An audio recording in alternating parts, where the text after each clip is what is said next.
नमस्कार दोस्तों। आज का जो हमारा विषय है बात करने का, ये विषय ऐसा है कि जिस पे मैंने ऑफलाइन कई बार बात की है, कई बार मैंने इसका इम्पोर्टेंस लोगों को बताया है। और ये विषय ऐसा है जो कि बहुत चिंताजनक विषय है, जिस पे हमें और आप सभी लोगों को सोचने की ज़रूरत है। आज का जो मेरा विषय है ये है आपका बेसिक लाइफ सपोर्ट। यानी जैसा इसका नाम बता रहा है कि ज़िंदगी को बचाने के लिए एक बेसिक ज़रूरत है, यानी बेसिक टेक्निक है। और ये एक ऐसी तकनीकी है या एक ऐसी स्किल है कि जिसके लिए आपको किसी क्वालिफिकेशन की आवश्यकता नहीं है। यानी ज़रूरी नहीं है कि आप कोई डॉक्टर्स हैं या आप कोई मेडिकल प्रोफेशनल हैं तभी आप इस काम को कर पाएं। अब ये कंडीशन क्या है, इसके बारे में जानने से पहले आप एक सिचुएशन देखिए कि इसकी आपको ज़रूरत कब पड़ सकती है, यानी जिसे बीएलएस कहते हैं, बेसिक लाइफ सपोर्ट की ज़रूरत कब आपको पड़ सकती है। तो इसके लिए आप देख पा रहे हैं कि एक महिला हैं और ये जॉगिंग करते दौरान अचानक से अपने आप को डिस्कम्फर्ट फील करती हैं, चोकिंग फील करती हैं और चोक करते हुए, डिस्कम्फर्ट करते हुए देखो जमीन पर गिर जाती हैं। ऐसी स्थिति में अगर आपके सामने कोई पेशेंट दिखे या कोई व्यक्ति आपको इस दशा में दिखेगा तो आप क्या करेंगे? इसी चीज को आगे समझाने के लिए, इसी चीज को ओवरकम करने के लिए मैं आपको आज बताने वाला हूं कि बेसिक लाइफ सपोर्ट क्या है। बेसिक लाइफ सपोर्ट के लिए बहुत सारे एनजीओ, बहुत सारी गवर्नमेंट की स्कीम है, बहुत सारे नेशनल ट्रांसपोर्ट की, बहुत सारे जो ये कह सकते हैं कि भारत सरकार के बहुत सारे उपक्रम हैं जो इसको बेसिक लोगों को सिखाते हैं, ड्राइवरों को सिखाते हैं, सिक्योरिटी गार्ड को सिखाते हैं। और ये ऐसी स्किल है जिसे आपको सीखना चाहिए। सीखना यूं चाहिए कि अगर आप स्टैटिक्स देखेंगे, बेसिक लाइफ सपोर्ट क्या है पहले आप इसको जान लीजिए। बेसिक लाइफ सपोर्ट एक मेडिकल या ये कह सकते हैं कि इमीडिएट केयर की जरूरत है। एक इमीडिएट मेडिकल केयर है जो एक किसी व्यक्ति को, अगर कोई लाइफ थ्रेटनिंग कंडीशन है, जैसे वो पेशेंट चोकिंग फील कर रहा है, वो पेशेंट कार्डियक अरेस्ट का हो सकता है, उस पेशेंट को कोई भी कार्डियक अरेस्ट की इवेंट अगर हो रही है, तो अगर मेडिकल प्रोफेशनल या मेडिकल स्टाफ पहुंचने से पहले, मेडिकल हेल्प पहुंचने से पहले, इनिशियली समय में जो आप उसे प्रोसीजर करते हो, उसे सपोर्ट करते हो, उसे हम बीएलएस कहते हैं, बेसिक लाइफ सपोर्ट कहते हैं।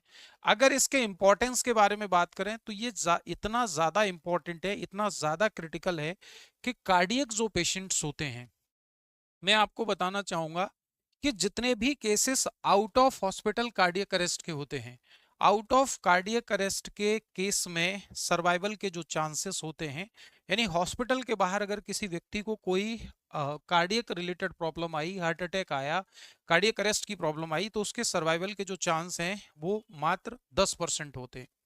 और अगर आप बीएलएस दे सकते हैं, बेसिक लाइफ सपोर्ट दे सकते हैं, यानी सीपीआर मेनली अगर दे सकते हैं, वैसे इसमें और भी कंपोनेंट है जिसमें मैं चर्चा करूंगा, तो उस दौरान उसके सर्वाइवल के जो चांस हैं वो 2 गुने 3 गुने हो सकते हैं।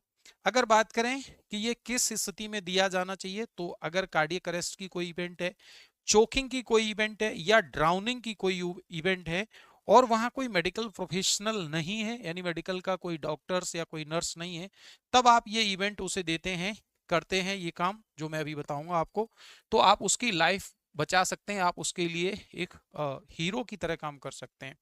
इसकी टाइम सेंसिटिविटी क्या है, इसको इमीडिएट क्यों करना है, कि उसकी जो सेंसिटिविटी है वो इतनी ज्यादा है। आप जानते हैं कि अगर आपके ब्रेन को, हमारे ब्रेन को अगर 4 से 5 मिनट के लिए ब्लड नहीं मिलेगा, ऑक्सीजन नहीं मिलेगी, तो ब्रेन डेड होने लगेगा। तो इसीलिए इसमें हर एक सेकंड की वैल्यू होती है, हर एक मिनट को कंसिडर करना होता है। अगर ग्लोबल डेटा देखेंगे तो ग्लोबल डेटा में जो हॉस्पिटल से बाहर, जैसे मैंने बताया, कार्डियक इवेंट होते हैं, तो उसमें जो सर्वाइवल के चांस हैं वो बहुत कम है। हालांकि ये वेरी कर सकते हैं, लेकिन 8 से 10% लोग हैं जो इसमें सर्वाइव करते हैं। इसकी जो लो सर्वाइवल रेट है उसका रीजन क्या है, कि अगर विदाउट इमीडिएट सीपीआर नहीं दिया गया तो चांसेस ऑफ सर्वाइवल जो होते हैं वो डिक्रीज होते हैं। और ये किस रेट से डिक्रीज होते हैं, तो इसके लिए आपको जानना है कि हर सेकंड इसमें अगर बिना सीपीआर दिए देखेंगे या बिना डिफिब्रिलेशन के, जो सर्वाइवल के चांस होते हैं वो 7 से 8, यानी ये कह सकते हैं 7 से 10% कम हो जाते हैं। हर एक मिनट ऐसा होता है। ईच सेकंड इसमें इंपॉर्टेंट है, हर एक सेकंड की अपनी वैल्यू है जो आपको जाननी है और उसे समझना है। अगर इसके कंपोनेंट के बारे में बात करें कि बेसिक लाइफ सपोर्ट में क्या क्या है और आप किन किन चीजों का आपको ध्यान रखना है, तो बेसिक लाइफ सपोर्ट में आप जिन चीजों का ध्यान रखना है, जिसमें जैसे डेंजर है, रिस्पॉन्स है, सेकंड लिख रहा है स्टैंड फॉर हेल्प है, यानी हेल्प के लिए, या एयरवेज, ब्रीदिंग, सीपीआर और डिफिब्रिलेशन, ये जो फेजेस हैं ये बेसिक लाइफ सपोर्ट के कंपोनेंट हैं। अब आप इसको एक बार मैं आपको समझाने की कोशिश करता हूं कि इसमें करना क्या है। यानी अगर कोई भी पेशेंट आपके सामने, जैसे मैंने प्रीवियस वीडियो दिखाया उस तरीके से चोक होता है, कार्डियक अरेस्ट की कोई इवेंट दिखाता है, अचानक से बैठा बैठा है और अचानक से उसे तेज चेस्ट में पेन होता है, सीने में दर्द होता है और सीने को पकड़ के वो बेहोश हो जाता है, तो उस दशा में आपको क्या करना है? सबसे पहले जो प्राइम काम है आपका वो है चेक द सीन, यानी जहां पर ये इवेंट हुई है, जहां पे वो पेशेंट गिरा है, बेहोश हुआ है, उस जगह को आपको देखने की जरूरत है कि वो सेफ है आपके लिए और उस विक्टिम के लिए। सेफ इन द सेंस, ऐसा नहीं है पता चला कि रोड के बीच में ये घटना हुई है और आप रोड के बीच में ही उसे रेस्क्यू करना शुरू कर देंगे, तो उससे आपको और उस विक्टिम को दोनों को खतरा है, दोनों की प्रॉब्लम हो सकती है। तो सबसे पहले आपको उस सीन को देखना है, यानी विक्टिम ऐसी जगह साइड से उसको रख लेना है और जो जिस सरफेस पे आप पेशेंट को लिटाएंगे वो सरफेस एकदम सीधा, स्ट्रेट और फर्म होना चाहिए, हार्ड सरफेस होना चाहिए कहने का मतलब। उसके बाद आप उस पेशेंट को असेस करेंगे, देखेंगे कि इसको क्या हुआ है। अब असेसमेंट में करना क्या है, अगर पेशेंट के पास कोई आईडी है, उस पर नाम लिखा हुआ है, आप उसे जानते हैं तो उसके नाम से पुकार सकते हैं। अगर आप उसे नहीं जानते हैं, आपके पास कोई डॉक्यूमेंट नहीं है, तो आप सिंपली उसको बुला सकते हैं कि क्या सर आप मुझे सुन पा रहे हैं, क्या आप मुझे सुन पा रहे हैं। ऐसे 2-4 बार देखेंगे और पेशेंट अगर वो अनरेस्पॉन्सिव है, यानी वो कोई जवाब नहीं दे रहा है, तो आपको इमीडिएटली जो हेल्पलाइन नंबर होते हैं हमारे देश में, जैसे 108 है, 102 है, इस तरीके की बहुत सारी जो सुविधाएं हैं उनको एक्टिवेट कर देना है। अगर ऐसी सुविधा नहीं है तो किसी और दूसरे व्यक्ति को बोल देना है ताकि वो मेडिकल हेल्प के लिए बुला सके। उसके बाद यानी मेडिकल हेल्प के लिए इन्फॉर्म कर सके, तो इससे आपके जो सर्वाइवल के चांस हैं उसके, या ये कह सकते हैं कि जो हेल्प आप तक पहुंचनी चाहिए उसके चांसेस क्या हो जाएंगे, इंक्रीज हो जाएंगे। तो सीन सेफ्टी देखने के बाद, पेशेंट से रिस्पॉन्स लेने के बाद आपको कॉल के लिए बुलाना है और फिर क्या क्या चीजें चेक करनी है इस पर ध्यान देंगे। एयरवेज, एयरवेज का मतलब उसके सांस लेने का जो रास्ता है। एयरवेज में आपको क्या देखना है, यानी एयरवेज जो सांस है, सांस लेने का जो बेसिक स्टेप है, ये समझ सकते हैं कि जब आप बेसिक लाइफ सपोर्ट दे रहे हैं तो सबसे पहले असेसमेंट करना है कि उसके मुंह में कोई भी चीज पड़ी तो नहीं है। अगर मुंह में कोई चीज आपको दिख रही है तो उसको निकालना है, वोमिटस है, खाना है, या कोई भी फॉरेन बॉडी फंसी हुई है उसको इमीडिएटली निकाल देना है। और उसके एयरवेज को क्लियर करके आपको इस तरीके से, ये जो वीडियो आप देख रहे हैं इस तरीके से उसकी जो चिन है, उसके जो ठोड़ी है, उसे पकड़ के हल्का सा जेंटली उसे टिल्ट करके एयरवेज क्लियर करना है और इस तरीके से उसको सांस आने लगेगी। अगर उसका एयरवेज ब्लॉक था या सांस की जो नली नली है वो किसी भी कारण से रुकी हुई थी, तो उस दौरान आपको ये प्रोसीजर देखना है जो वीडियो में दिखाया जा रहा है। नेक्स्ट आप देखेंगे उसकी ब्रीदिंग। ब्रीदिंग का मतलब वो सांस ले रहा है कि नहीं ले रहा है। अब इसके लिए आपको ब्रीदिंग के लिए जो एयरवेज ओपन होगा तो सांस लेना शुरू करेगा, और इसको आप देख सकते हैं, सुन सकते हैं, फील कर सकते हैं। किस तरीके से, कि जब व्यक्ति सांस लेता है तो आप जानते हैं कि जो चेस्ट है, हमारा जो सीना है, ये ऊपर नीचे आता है, तो इसे देख सकते हैं। या आप जो है क्या है, अपनी जो सांस लेने की गति, कान ले जाकर के उसके सीने के पास कान ले जाएंगे, नाक के पास उसका कान, अपना कान ले जाएंगे तो आपको सुनाई देगा ये ब्रीदिंग ले रहा है। या फील कर सकते हैं नाक से जो एयर आ रही है वो आपके चीक्स पे एयर लग रही है, तो इसका मतलब वो सांस ले रहा है। अगर ये सारी प्रोसेस नहीं हो रही है तो आपको क्या करना है, रेस्क्यू ब्रीथ देना है। रेस्क्यू ब्रीथ का मतलब होता है माउथ टू माउथ सांस देना। लेकिन ये जो प्रोटोकॉल है, कई बार आप पेशेंट को नहीं जानते हैं, अननोन है, यानी आप जानते नहीं, हो सकता है पेशेंट को कोई बीमारी हो तो जनरली लोग अवॉइड करते हैं, और यही कारण है कि इसके जो सीपीआर का जो प्रोसीजर है या बेसिक लाइफ सपोर्ट का प्रोसीजर है, इसको लोग नहीं करते हैं। जैसे ये वीडियो में आप देख पा रहे हैं कि इसको इस तरीके से अगर सांस नहीं आ रही है, ये ब्रीदिंग नहीं ले रहा है, सांस नहीं ले पा रहा है, तो आपको ये प्रोसीजर फॉलो करना चाहिए। नेक्स्ट है आपका सर्कुलेशन। अब सर्कुलेशन को मेंटेन करने के लिए आपको सबसे पहले ये देखना है कि इसमें सर्कुलेशन, यानी इसका हार्ट फंक्शनल है कि नहीं। तो उसके लिए आपको इसकी पल्स चेक करनी है। पल्स के लिए सबसे इमीडिएट जो आपकी आर्टरी है, कैरोटिड आर्टरी, आप यहाँ पे चेक कर सकते हैं क्योंकि ये हार्ट के सबसे नजदीक आर्टरी है। तो अगर थोड़ा सा भी हार्ट काम कर रहा है तो ये पल्स आपको फील होगी। या आप फीमोरल आर्टरी को चेक कर सकते हैं जो ग्रोइन रीजन में है। तो इस तरीके से ये प्रोमिनेंट आर्टरी हैं, इनको चेक करके आप देख सकते हैं कि हार्ट इसका फंक्शनल है कि नहीं। लेकिन अगर हार्ट फंक्शनल नहीं है, यानी पल्सलेस की कंडीशन है, यानी कोई भी पल्स नहीं है, कोई भी ब्रीदिंग नहीं है, कोई भी सांस नहीं ले रहा है, किसी भी तरीके से अनरेस्पॉन्सिव है, आप नाम पूछ रहे हैं, बात कर रहे हैं, लेकिन कोई जवाब नहीं दे रहा है, उस दौरान आपको हाई क्वालिटी चेस्ट कंप्रेशन शुरू करना है। अब ये जो हाई क्वालिटी चेस्ट कंप्रेशन है, इसी को बोलते हैं सीपीआर, कार्डियो पल्मोनरी रिसैसिटेशन। यानी कि आपको कुछ नहीं आता है, आप कुछ नहीं कर सकते हैं, तो सिंपली आप उसकी चेस्ट को कंप्रेस करना शुरू करेंगे। अब जो चेस्ट कंप्रेस करने का तरीका है, इसको आपको सीखना है। वैसे तो मैं इस वीडियो के माध्यम से आपको बता रहा हूँ, लेकिन फिर भी बहुत सारे एनजीओ, बहुत सारे कॉलेजों में, बहुत सारे जो आपके गवर्नमेंट के प्रोग्राम्स होते रहते हैं, जहाँ पे सीपीआर देना सिखाया जाता है, तो आपको सीखना चाहिए।